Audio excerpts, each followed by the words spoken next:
E aí, rapaziada, tudo bem? Estamos aqui para falar sobre Batman Ano 1.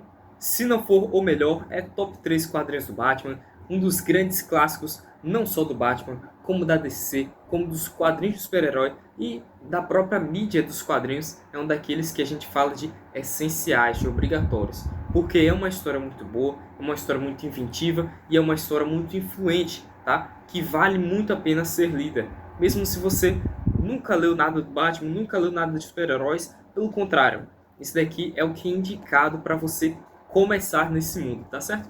Vamos falar sobre tudo isso. Antes você deixa seu gostei, inscreve-se no canal, ativa o sininho de notificações. Estou voltando a publicar vídeos de resenhas de quadrinhos, também tem vídeos de resenhas do mês. Então você acompanha tudo clicando no sininho, recebe notificações. Também comenta se você já leu Batman Ano 1 e se você quer mais quadrinhos do Batman aqui no canal. E também compartilhe este vídeo com todos os seus amigos, tá bom? Falar um pouco sobre minha experiência lendo isso daqui. Eu li pela primeira vez em 2020, 5 anos atrás. Acho que foi no começo do ano mesmo, no começo de 2020. Eu li uma versão em inglês, tá? Em e-book. E eu nunca consegui comprar a versão física, porque ou no momento que estava disponível eu não tinha dinheiro, ou estava muito caro, enfim. Consegui ler agora, não é minha essa edição, é emprestado de um amigo, mas muito provavelmente a própria Panini vai republicar essa história naquele formato DC de bolso, né? Recentemente eu trouxe o Superman entre a Foice e o Martelo, e logo em seguida a Panini já anunciou que vai publicar nesse formato menor, mais econômico. Mas enfim, vamos falar um pouco sobre o contexto da DC Comics naquele período, tá? História essa que é publicada em 1986. Por que é importante a gente falar sobre o contexto da DC? A gente vê a DC tendo esse universo criado desde 1938, com o surgimento do Superman, todas aquelas histórias de super-herói. O Batman é criado em 39 por Bill Finger e Bob Kane. E aí você tem décadas e décadas de histórias, de personagens que são criados, de histórias de origem, inclusive de algumas tramas que são conflituosas umas com as outras. E a DC, isso tudo é explicado nesse prefácio do Daniel O'Neil para a versão de março de 88, né? Uma versão encadernada que lançou naquela época. E aí a DC resolveu simplesmente dar um chega nisso tudo, organizar a casa. E aí você tem o evento Crise nas Infinitas Terras, em que você tem a morte ou então a despedida dos heróis clássicos da DC. Aquele Superman que você acompanhava, aquele Batman, aquela Mulher Maravilha, aquele Flash, não existem mais. O que existe agora é uma nova versão desses super-heróis, que tem todas as histórias recontadas. Tudo bem que no caso do Batman, a revista mensal, ela não recomeça. A revista mensal do Superman, a revista mensal da Mulher Maravilha, elas recomeçam. Como assim? Você tem, por exemplo, foi republicado na saga do Superman, a fase do John Byrne. Naquele momento, você tem a origem do Superman e tudo mais. Você tem também, por George Pérez, a origem da Mulher Maravilha. E daí segue, daí vai seguindo. O do Batman, o que aconteceu? Entre Batman 404 a 407 foi publicado essa minissérie Ano 1, que conta o primeiro ano de atuação do Batman em Gotham, fala do Bruce Wayne voltando depois de 12 anos sem pôr os pés nessa cidade, ele voltando, e aí ele assumindo novamente a mansão Wayne. E aí você tem toda a apresentação dos personagens clássicos do Batman, toda a apresentação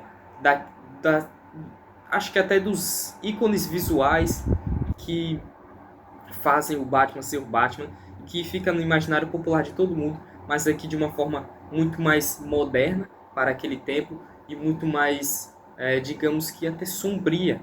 Tudo bem que você já vinha desde os anos 70 uma transição do próprio tema, dos temas abordados, digamos que da atmosfera e da forma como os autores conduziam a revista do Batman desde os anos 70.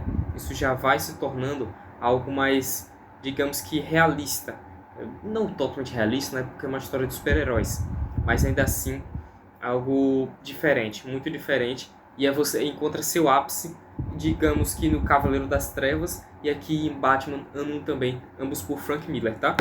E aí a revista do Batman, a partir da 408, segue como se nada tivesse acontecido, mas agora você tem as alterações que, enfim, tem toda a curadoria da DC, mas não foi um reboot 100% no caso do Batman. Dito tudo isso, o que é que essa história traz? Eu já trouxe um pouco sobre ela, um pouco sobre o seu primeiro capítulo, tá? No primeiro capítulo, tem essa capa que eu já mostrei para vocês. Todas as 4 capas dessa minissérie são muito icônicas e muito poderosas, tá? O David Mazzucchelli, ele é um artista incrível, sabe? Incrível mesmo. Algo interessante é que antes da história começar, como tudo, você tem uma espécie de apresentação que dá o tom daquela... Enfim, isso daqui é muito... Nossa, eu acho que fica até difícil de procurar palavras para descrever, mas são palavras poderosas que o Frank Miller impõe aqui nos textos. E aí você acompanha, na verdade, uma história que é focada mais no James Gordon. Você tem sim a parte que acompanha Bruce Wayne, e o Bruce Wayne se descobrindo enquanto vigilante. Ele chega em Gotham não sabendo ainda que ele está destinado a ser o Batman, mas ele meio que encontra essa faceta dele, ele encontra essa solução ao decorrer da história, e é um momento muito poderoso, um momento também muito icônico dos quadrinhos, da página em que o Bruce Wayne ele está é algo até meio Shakespeare, de ser ou não ser, de você, do Bruce Wayne, ele está decidido a morrer ou não por conta dessa causa dele, e que causa exatamente é essa que ele defende, como que ele vai fazer para que isso faça sentido, como que ele vai fazer para impor medo, para impor a vingança. Tudo bem que é polêmico isso de o Batman é ou não é a vingança, mas acho que essa palavra ela nem é usada aqui nesse quadrinho, mas fica implícito como é que ele vai fazer para impor o medo. O medo, sim, é um tema que é muito abordado aqui, e aí você tem aquela cena do morcego entrando na mansão Wayne, e é muito incrível. E voltando para o começo da história, James Gordon é transferido de Chicago para Gotham, que é uma espécie de Nova York, ou seja, uma cidade feia, uma cidade suja, uma cidade corrupta, uma cidade nojenta em vários sentidos, e que o James Gordon ele se vê como um homem bom dentre tantas maçãs podres, e ele vai ser um cara que vai agir contra o sistema, porque a criminalidade está nas famílias mafiosas que controlam Gotham, está nos criminosos, está nos políticos corruptos, está na polícia corrupta, e ele é um policial, mas ele é um policial bom, ele é um policial honesto, um cara com valores e tudo mais. Então, como é que ele vai agir? Como é que ele vai agir contra a maré? E isso a gente vai acompanhar esse drama também. E é interessante ver também o Bruce Wayne voltando e sentindo essa raiva dentro dele, que ele não diria nem que uma raiva, sabe?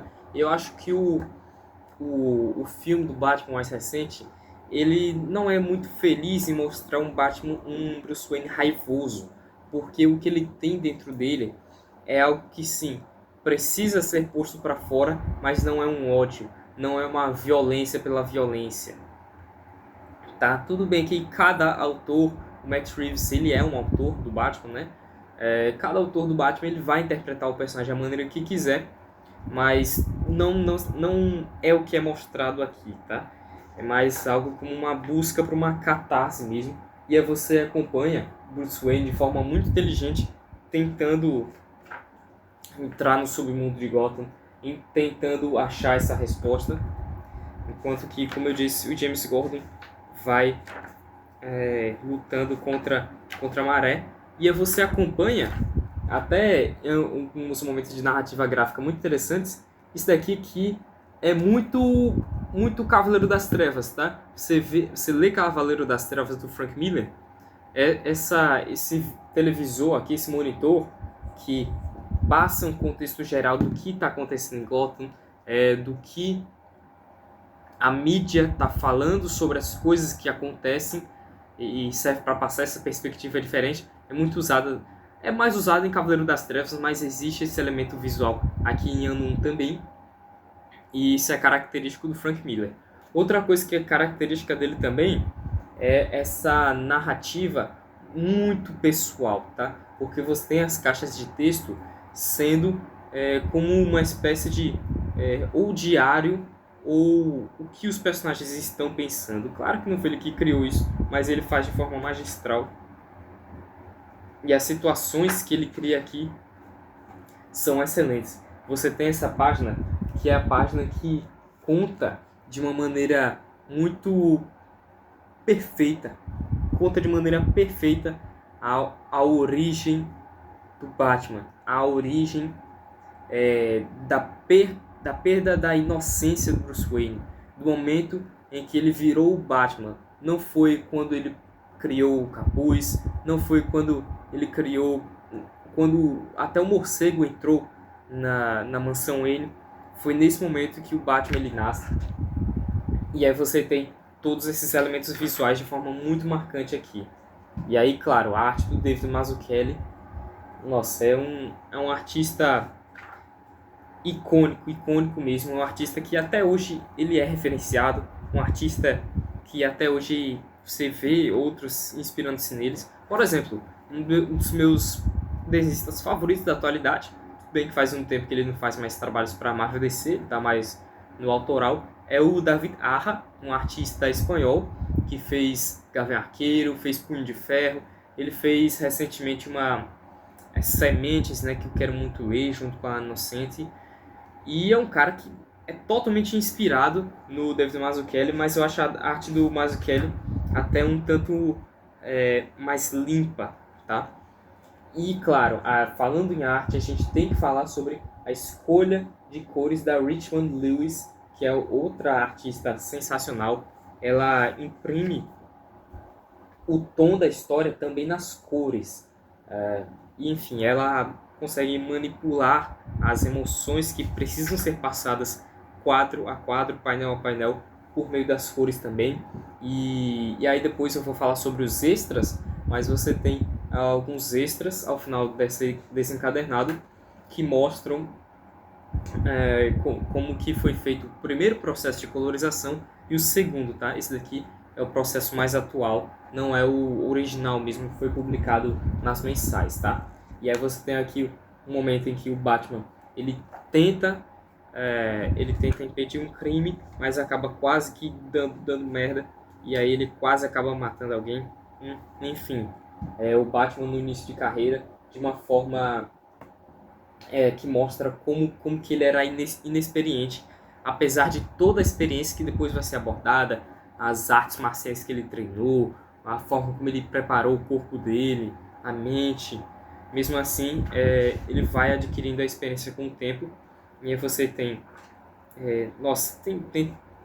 tem tantas cenas icônicas. Mais uma vez eu falo essa palavra aqui nesse quadrinho. Mas essa página aqui é excelente.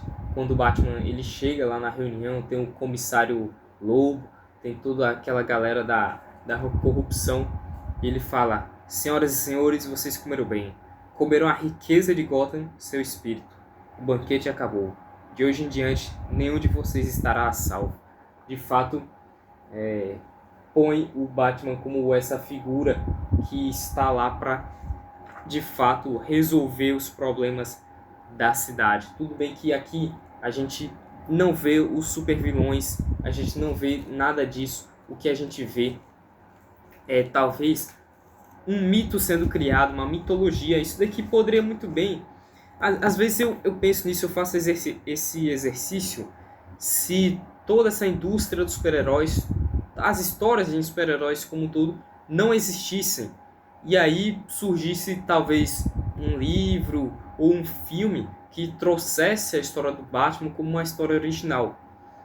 Ou até mesmo se essa história do Batman fosse muito mais antiga e não existisse todo esse resto de Marvel, DC e tal, Eu acho que seria... acho que as pessoas talvez até dariam mais valor a essa história enquanto mitologia do que ela é abordada hoje, tá? Mas de fato é algo que fica impregnado nas nossas mentes, como eu disse. E aí você tem aqui também a aparição de algumas outras personagens que vão participar da vida do Batman, como por exemplo a Selina Kyle, tá? Selina Kyle, tá aqui a capa da terceira edição. Selina Kyle também tem o Mulher Gato no 1, que eu ainda vou ler, tá? É uma espécie de continuação para essa história. E ela vai ter um papel importante aqui, tá? Mais ou menos como ela teve no filme mais recente do Batman. Eu gostei de como a Mulher Gato foi apresentada daquela maneira.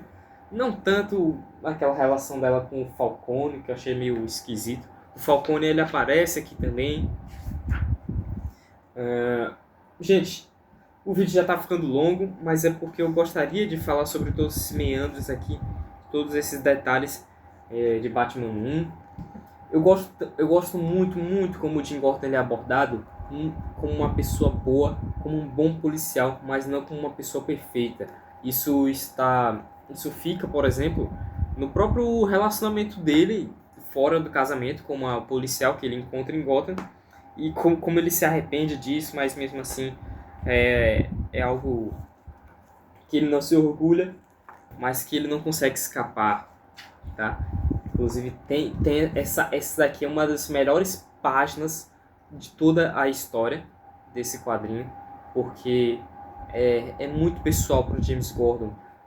Em uma página só ele consegue falar o Frank Miller consegue abordar tudo que está passando na cabeça do personagem, essa questão da traição dele, a dificuldade de se adaptar a Gotham City, a corrupção na cidade, a relação com o Batman, o dever, a justiça, o que é tudo isso, e de forma excelente, excelente, excelente mesmo. E aqui tem a capa da última edição da minissérie. Muito, muito bom mesmo, tá, minha gente? Enfim, Batman 1, clássico absoluto, uma das melhores histórias que eu já li. Talvez figure aí como a melhor do ano, quem sabe, né? E aí, mais de novo aqui, os extras do David Mazzucchelli. Tem muitas páginas aqui de roteiro, de esboços, tá? É legal você ficar comparando o resultado final com os estudos de personagem. Ok, foi isso, minha gente. Novamente você comenta se você gosta de Batman 1, que outras histórias do Batman você recomenda para alguém que tem um texto do Frank Miller, que também é bem interessante. Que histórias você recomenda para alguém que está começando com o personagem, tá? O Cruzado Encapuçado, o Homem Morcego. É isso aí, muito obrigado. Até a próxima. Tchau.